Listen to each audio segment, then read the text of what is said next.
Aujourd'hui, nous allons parler de productivité, de motivation et d'organisation à travers une méthode qui est très connue mais très peu utilisée par le grand public. Ce sont les to-do list.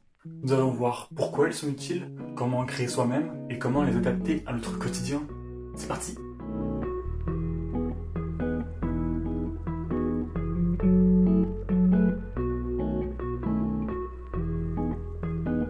Bonjour à tous, je suis Tim de la chaîne Timotive, une chaîne où je partage avec mon audience des astuces et des conseils pratiques et faciles à réaliser sur le thème du développement personnel.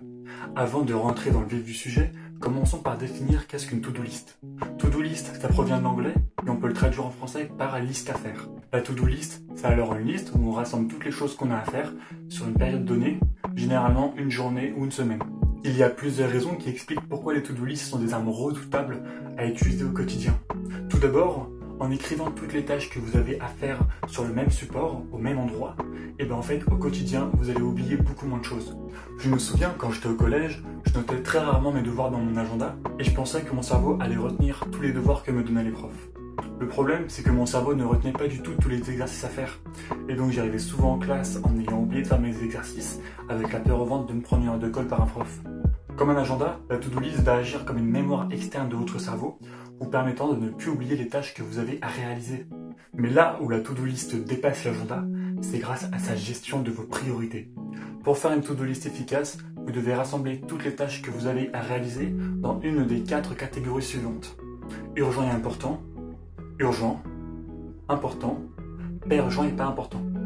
Grâce à cette catégorisation des tâches, cela vous permet de vous concentrer davantage sur toutes les tâches que vous avez à réaliser en priorité, les tâches urgentes et les tâches importantes.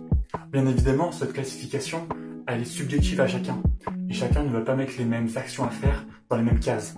Par exemple, une personne qui est maniaque du ménage va mettre la tâche faire le ménage dans la case urgent et important, tandis qu'une personne qui s'en fout totalement du ménage va mettre cette tâche dans la case pas urgent et pas important. En bref, c'est à vous de définir le caractère urgent, important ou non de toutes les tâches que vous avez à réaliser. Cette hiérarchisation va vous permettre de vous concentrer au quotidien sur les priorités de votre journée. Avec le temps, vous verrez que vos to-do list deviendront rapidement indispensables à votre vie quotidienne. Moi personnellement, ça fait plus d'1 an que j'utilise des to-do list sur le même carnet et maintenant je peux même plus m'en séparer tellement mon carnet de to-do list m'est utile au quotidien pour m'organiser. Je vais alors vous montrer quelques astuces pour créer vous-même vos to-do list. Premièrement, vous devez trouver un support qui est consultable à tout moment. Cette caractéristique consultable à tout moment, elle est primordiale car elle vous permettra de noter toutes les actions et tâches auxquelles vous pensez pendant la journée, histoire de ne pas les oublier. Deuxièmement, votre support doit pouvoir garder une trace des actions que vous avez déjà réalisées pour pouvoir les consulter plus tard. Par exemple, depuis 1 an, j'ai fait toutes mes to-do list dans le même carnet. Comme ça, toutes les tâches que j'ai déjà réalisées sont au même endroit et sont consultables facilement et rapidement. Quand je me sens nul, j'ai plus qu'à regarder tout le parcours que j'ai déjà accompli pour me dire « Ah ben en fait, je suis pas si nul que ça ». Cette rétrospective des tâches que vous avez déjà réalisées va vous injecter un boost de motivation qui va accroître votre confiance en vous. Donc en gros, si je résume, votre support où vous allez faire vos to-do list doit pouvoir être consultable à tout moment et pouvoir faire une rétrospective des tâches que vous avez déjà réalisées. Si vous n'avez vraiment aucune idée pour pouvoir faire vos to-do list, je vous conseille 2 choix. Soit de prendre un carnet de feuilles où vous allez écrire vous-même vos to-do list avec un stylo et du papier. Et donc là, vous allez enchaîner les to-do list sur le même carnet. Comme ça, le carnet vous permet de pouvoir consulter les tâches que vous avez déjà réalisées avant. Et vous pouvez aussi le transporter un peu partout parce que c'est pas très grand. Ou alors, vous pouvez télécharger une application sur le téléphone qui vous permet de créer des to-do list. Alors, il y en a vraiment plusieurs. Moi, je vous conseille Habitica parce que c'est une application qui est en même temps un jeu vidéo. Donc je trouve ça vraiment sympa pour se motiver au quotidien, mais vous pouvez très bien télécharger une autre application pour faire vos to-do list.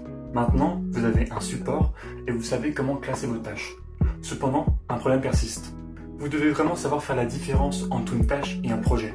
Beaucoup de gens, quand ils créent une to-do list, mettent des actions qui en fait ne sont pas vraiment des tâches, mais plutôt des idées de tâches, des projets.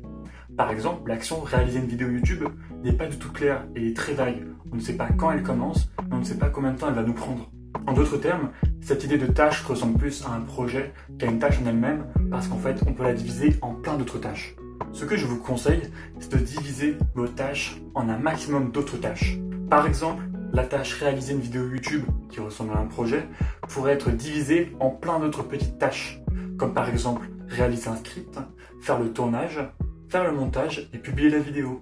En divisant votre projet en plein de petites tâches, vous allez créer un fil conducteur qui va vous guider du début jusqu'à la fin de la réalisation de votre projet. Aussi, n'hésitez pas à diviser au maximum toutes les tâches à faire. Par exemple, personnellement, le montage me prend toujours plus d'une dizaine d'heures. Et donc en fait, cette tâche est tellement longue que je dois la diviser en plusieurs sous-tâches, comme mettre des illustrations, mettre de la musique, créer des effets, etc., etc. Cette division des tâches au sein de votre to-do list vous guidera lors de la réalisation de vos tâches, vous permettant de savoir comment atteindre vos objectifs. Pour être encore plus efficace, je vous conseille de définir sur chaque tâche de votre to-do list une durée de réalisation. Définir une durée de réalisation, ça a deux gros avantages. Premièrement, votre cerveau travaille plus vite. J'aurais pu prendre toute la journée pour écrire le script de cette vidéo. Mais je me suis dit qu'en 3 heures, je pouvais être aussi efficace qu'en prenant toute la journée. L'avantage, c'est que mon script est aussi bien que si j'avais pris toute la journée pour le faire, mais en plus j'ai gagné du temps, puisqu'il me reste le reste de la journée pour faire ce que je veux. Deuxièmement, cela vous permet d'organiser vos tâches au fil de la semaine pour pouvoir être plus efficace. En parlant d'organisation, il est très utile de combiner votre to-do list avec une application d'agenda comme Google Agenda. Utiliser votre to-do list avec votre agenda va vous permettre de savoir quels sont vos objectifs, comment les réaliser, quand les réaliser et en combien de temps les réaliser. Enfin, avant de conclure cette vidéo, le dernier conseil que je vous donne est de ne pas surcharger vos to-do list. Il n'y a rien de pire qu'une liste de choses à faire interminable pour briser votre motivation. Contentez-vous d'écrire une dizaine d'actions réalisées pendant votre semaine, ça suffira largement. Pour ceux qui ont plein de petites tâches à faire qui prennent moins de 10 minutes, je vous conseille de toutes les rassembler dans la même catégorie, puis de les mettre dans votre emploi du temps pendant un bloc de 1 heure ou 2 où vous allez les faire toutes les unes à la suite des autres. Et voilà, cette vidéo touche à sa fin. Elle a été un peu plus longue que les précédentes vidéos que j'ai publiées parce que j'ai voulu vous transmettre un maximum d'informations sur ce sujet des to-do list. Si cette notion vous intéresse, n'hésitez pas à m'en faire part en commentaire et dans ce cas-là, je ferai peut-être d'autres vidéos sur ce sujet-là. Si je vous ai donné envie de créer des to-do list, n'hésitez pas à mettre un pouce bleu et à vous abonner. Cela permettra à ma vidéo d'avoir une audience qui est plus large et moi ça me permettra de donner des conseils à une audience plus grande. Et puis nous, on se dit rendez-vous le 1er décembre pour une nouvelle vidéo. Salut!